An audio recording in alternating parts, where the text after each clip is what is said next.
Alrighty, Lumberjacks, welcome back to another Logging from Scratch episode. Last time we were playing, we had just brought all of this wood over to our area here, and I think we're just going to jump in and start processing because we got a lot of work ahead of us. Now, I don't want to start from the back, so let's actually move our machine up a bit. So I'm probably going to have to move this log here.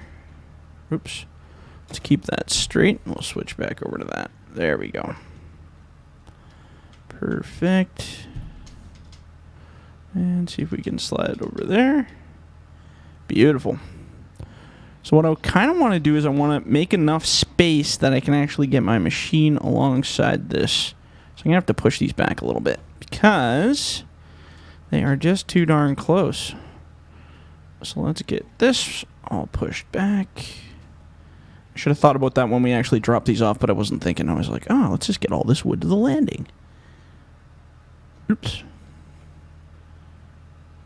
There we go. Oh, just got a caught on there. This is not the best. This is not the best thing to be using to push wood aside. A grapple would do much better than this, but hey, you know what? It's working. Now, can I see my tracks if I point my machine head all the way down? I can just barely see them, which is great. I just want to make sure I'm not. Actually, it looks probably pretty funny. We'll get a funny picture of that, just for fun. Looking at the ground, we're doing termite hunting. Oops, we're in the wrong view. There we go. So my track is not touching that pile. Is my track touching that pile? Nope. Perfect fit. See, now in real life you could just look down, but in this machine, we're just gonna make our own rules. All right, so now we're getting a little close here. So raise our machine back up. It's kind of the cool part of the tilt is you can just do whatever you want. I mean, obviously it works better for hills like it was supposed to be designed for, but this is, you know what, this is working. That's cool. And we'll get this right over to the edge. And like I've said before, you always want to kind of start at the back side of your pile so you can work forward. That's a better way to do things. How we're going to process these big ones, this might be a bit of a nightmare, but we'll try. We'll see what we can accomplish. What were we cutting to? I think it's already set. 6.5, that's right. And then we were gonna rent that log truck and bring it over here, or at least the trailer, because I think that'll save us a lot of time. We'll probably have to get a grapple for this thing too to do some loading. I don't want to rent a whole nother machine because things are just going to get too expensive, and then our gain from this job is not going to be super great. But it'll be pretty cool. I'm pretty excited to get the whole area built. Get it all built and set up. Oh, these big logs are going to be worth so much money. I'm excited for all the cash we're going to make. Big bucks. Oh, there we go. So topic of the day. That's what we need. Topic of the day. What are we going to do? Oh, I know one. Okay, so I recently have been watching a lot of the Quentin Tarantino movies. Mostly The Hateful Eight. That is probably by far my most favorite movie. It's kind of sketchy because while I'm modding, I watch it like so many times. I just have Netflix going and I just keep restarting it. Something about the audio and the conversation of that movie that just, I don't know. And the setting in that whole, you know, hidden kind of countryside with a snowstorm. I just love that solitude-y setting. It's so nice. So when I'm modding and I can just have that playing on the side or in the background, I listen to that. Oh, I love that show. So I guess the question for you guys would be, what is your favorite Quentin Tarantino movie, if you have one? So I have not seen the newest, what's it, Once Upon a Time in Hollywood, I think it was. I have not seen that one yet, but I hear good things. So I might have to get into that one. What else is there? So there's Once Upon a Time Hollywood. We got Once Upon a Time Mexico. I'm pretty sure there's Quentin Tarantino. Or maybe it was Robert Rodriguez, I think, did that one, actually. Or it was like maybe a combination of the two. Yeah, we don't want that one. Let's see here. Are we going to back into anything if we go backwards? Nope, we're good. So, yeah. That one, Pulp Fiction, that's classic. A lot of people like Pulp Fiction. I don't mind Pulp Fiction. Like it was neat and all, but it didn't have the same effect as some of the new ones. Django. I always say Django, obviously. The D is silent. Django is another one of my favorites. Between Django and Hateful Eight, I think those are by far my two most favorite movies by Quentin Tarantino. Reservoir Dogs is a classic. That was actually, it wasn't too bad. I mean, that was a good classic. It's just the conversation was like okay in times, and then other times it was not quite as good. What else we got? Let's think here. Did he do Dusk Till Dawn? I'm pretty sure he did Dusk Till Dawn. With George Clooney's in it, and can't remember anybody else. He's actually in that. Well, I think he's in a lot of his own movies, but he's one of the main characters in that one. Quentin Tarantino. And what am I forgetting? What else? Quentin Tarantino movies. Oh, there's the Planet Terror, where they do the double feature with Death Proof and Planet Terror. That was a good set. I really liked that. I like Death Proof more than I like Planet Terror. I didn't like Planet Terror all that much. Oh, and Kill Bill. Duh. Jeez. How could I miss that one? Kill Bill. That was one of his big ones. Kill Bill series was okay, too. I like that one. Still not quite as good. Like, I have watched The Hateful Eight probably, since it came on Netflix, I've probably watched it like 50, maybe 60 times.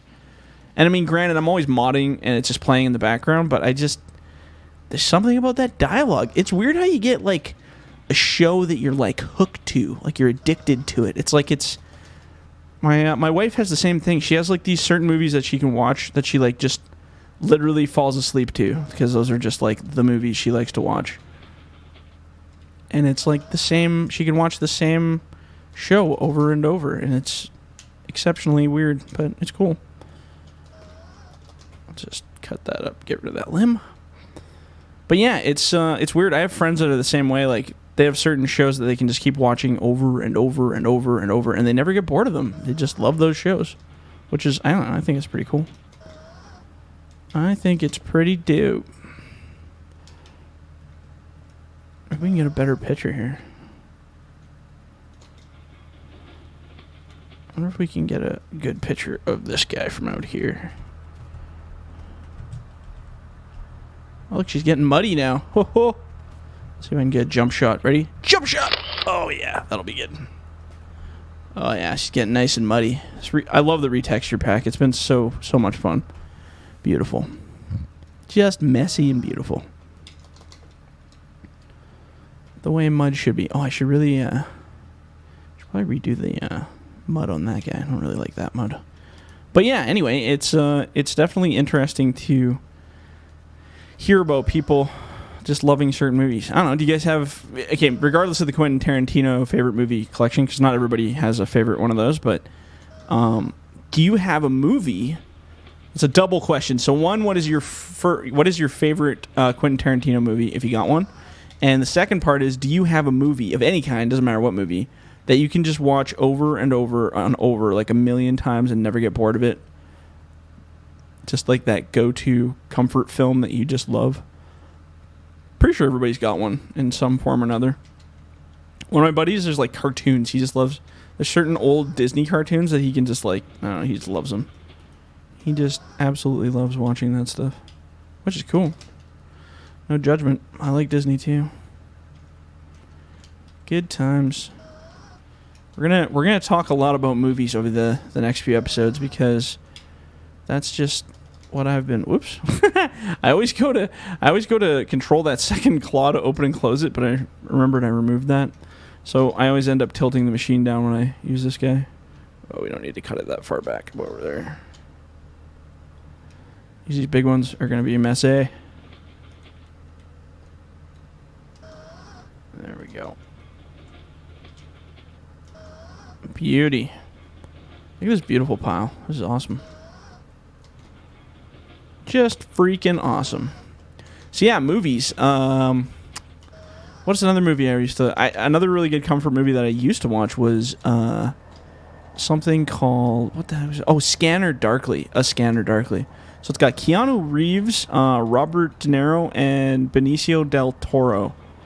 And it's basically a movie that they recorded live, like real life recorded, And then they went through with artists and they kind of cell shaded everybody. So it looks almost like cartoony, but not quite. It's like a weird hybrid-y kind of animation, and it's awesome. It's just a really weird, and it's a movie with lots of dialogue. Like, it's very dialogue-y. Like, you get into these ranty conversations that the characters have in the films, and it's just really interesting to watch. If the dialogue is good, I mean, I can watch a movie over and over and over and just to listen to the conversation because it's quite fun. But there's not a lot of movies that do that super, super well. Let's grab this guy and shift it over here. I feel like I'm driving into my pile, but I don't think I am. Oh, a little bit maybe. Let's get that. Oops.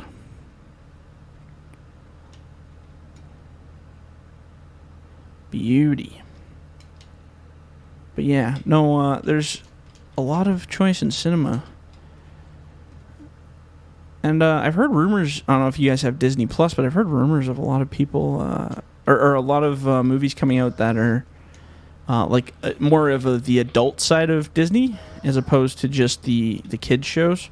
Because I guess there's a lot of shows like Deadpool and some of the more graphic ones that they've made, but they haven't put out on Disney Plus yet because they maybe don't have a way to filter out for children yet or something. I don't know, like a parental system. But yeah, it'll be exciting to see what they come up with. I'm always up for more content. Just like you guys in modding. I'm sure you're always up for more content as long as it's good content. We only do good content. No time for bad content. Just throw that. Oh, yeah. That's not really to my liking, but we'll throw it in there. You know what? It's money at the end of the day, and we need to collect as much of that as we can. Okay. I'm going to just readjust myself here. Where's my track?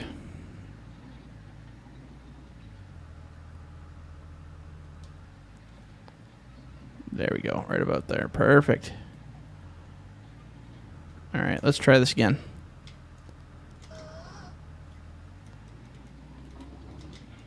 These big trees are the worst to try to... Oh, loading them I think will be a real pain in the butt, but we'll find out. We'll see soon enough exactly how rough that'll be.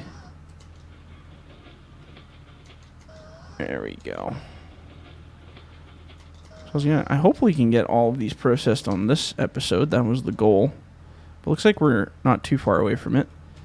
And then we got a whole bunch of plowing to do. So we got to plow out that whole lot. And then we got to gravel that whole lot. But we're actually going to have... Like, I'm not going to gravel it. We're actually going to have a truck come in and gravel it for us because the terrain editor is a little weird. So between episodes, you'll see this beautiful area that we built suddenly get all graveled in, which will be nice. I guess I'm just going to keep stacking them above. I don't know what else to do with it. You just don't want to stack it too high to the point where you can't reach them. That's the trick. And I think we said we were going to use the medium trailer in the last episode. I'm pretty sure. I can't remember. I think the medium trailer would work quite well. That one's good. Jeez, there's a lot of big trees out there, huh? Almost too many big trees. But they'll load up those trailers fast. I mean, we got a good couple loads here for sure. And we're gonna try to unload it with the Laterno. So we'll see how that goes. I can't say I've unloaded anything in a single player series really with the Laterno, but we're gonna try it. If it's really horrible, like, and it's not working out and it's just rough, then we'll probably just get the high stacker back again because that was working pretty good in the last episode. But we'll see. We'll see how it goes. Not too worried about it. That's good. And I'm not keeping that piece. I mean, we got this pile of tops over here that's been piling up quite nicely. I mean, we should do something with those, like, you know, it's still money, so I might just squeeze them on, kind kind of towards the end of things. Once we get a fully loaded trailer and we have a little bit of a cradle happening, maybe we can load them on there. There we go.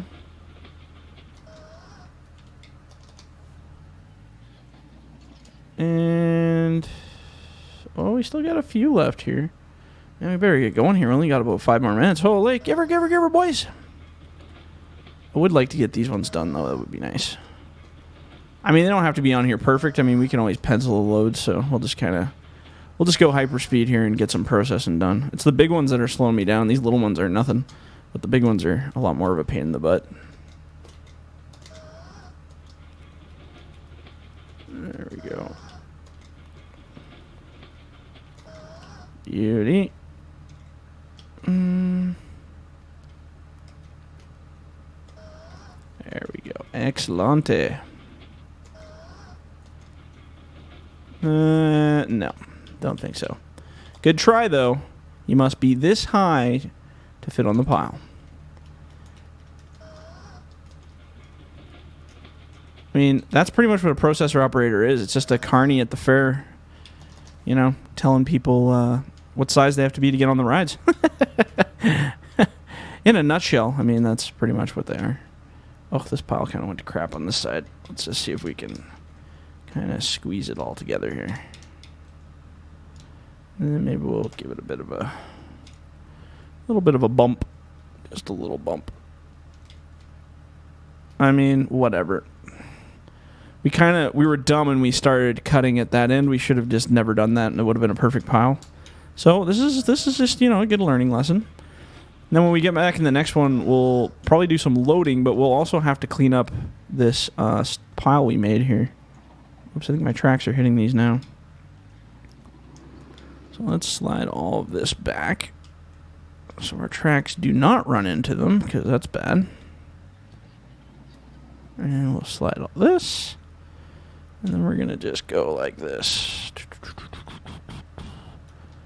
I'm going to try to process all this. You know what? If this episode runs longer, that's just life, but I'm going to process all this before I go.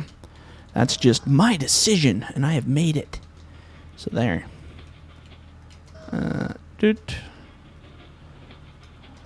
Geez, the amount of wood we have here, we might make more money off the wood than we do the job. Look at those things just bouncing around. Can never quite get those physics perfect on logs. The fact that we stacked them this high and not crashed the game, though, that's pretty impressive. I think the piles just look so much bigger because there's those big logs in there. But when we make the little stacks, there's not really that much more. I'll actually go like this. This is a terrible pile, by the way. Please don't use this as a reference point. I did this to myself, though, by starting at the wrong end. Why did I start at the wrong end? I can't even remember now. That doesn't sound like me, does it? Let's go a quick correction here. And we'll grab that one. And we'll just kind of go like that. Oops. And like that. And we'll call that good there. There we go. Now we should be able to clean up these guys pretty quick. Little ones are easy. Those big ones are just a nightmare. There we go. I don't really want those. Like I said, there's nothing really wrong with those pieces. We can still use them. We're just going to use them for cleanup loads. So like I said, if we have a bunk with an extra space and some cradling on it, we can just kind of pile them in there. It's all good. All good in the hood. And we'll throw that one. And that one. And this one. And those ones. I almost got her beat, though. I didn't think we were actually going to get all this done in one episode. And I mean, we're definitely going to go over a little bit, but that, you know what? That's not a big deal. I'm okay with it. You know what? If you guys are okay with it, then I'm okay with it. That's how we're going to look at this. And we'll scoop-de-doop that bad boy. There we go. One of them. Oh, that's the top. We don't want that in there. It's okay. Oop. There we go.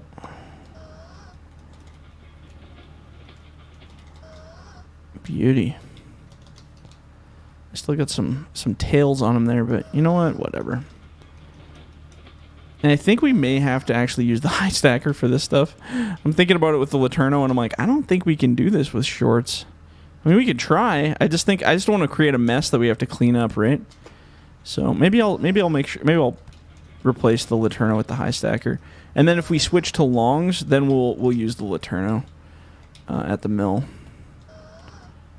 I mean, I guess you could make it a challenge by saying it, but it's not so much of a challenge as it might just be a pain in the old behind there. Oh, and this is just a random piece, so that's cool. Okay, perfect. We nailed it. Actually, we're almost right on time here, so that's good. Oops. Beautiful. Okay, so we just processed all of that wood. That was pretty good for 20 minutes. I guess when we come back to the next one, what are we gonna do? We should probably clean up some of the bits, but we'll have to get a loader attachment for this guy. So we're gonna have to load it. I mean, I could try loading it with the processor, but oh my god, that would take forever. I'd rather just pay whatever it costs to rent it to get this stuff out of here. I mean, we could try to load it with this guy, but that's probably gonna take just as long. But you know what? We'll deal with that when we get to it. Anyway, so I'm gonna leave it at that. If you guys liked the video, leave a like, leave a comment. Do not forget to subscribe, and if you're in the bush, don't forget to hug a tree. All right, guys, we'll catch you on the next one. See ya.